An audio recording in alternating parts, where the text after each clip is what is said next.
They are, okay, we have all the answers on AI. I'm going to have a chat with AI and I have all my answers there. Fuck no. No, it's a huge mistake. So if we are able to make people reflect on themselves and to feel themselves, then wow. And obviously, the help of a professional, it's very necessary. AI doesn't feel. AI is just giving you a result of a lot of questions that people have been asking. But AI doesn't truly know your experience. AI is not able to read your body. So at the end, we are looking for external validation instead of going inside.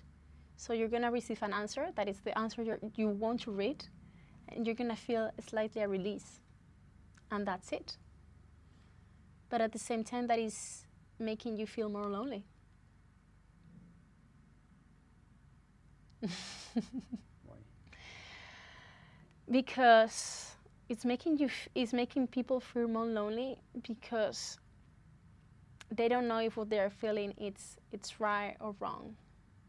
And because it's also a sensation in the body. It's like people are stuck in tension the whole time.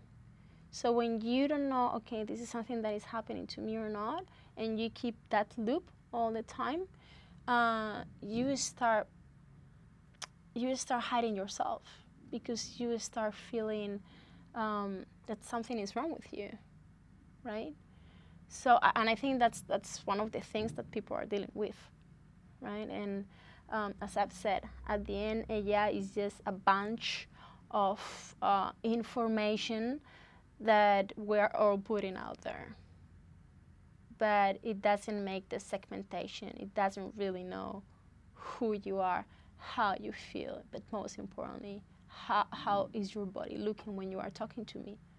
Because that's a huge thing, right? So as I've said, it's not only about the language we are using. It's about what we don't say, and that's only in the body. And people are hiding a lot in their bodies, and that's something that AI is not able to do. For me, that's a huge difference.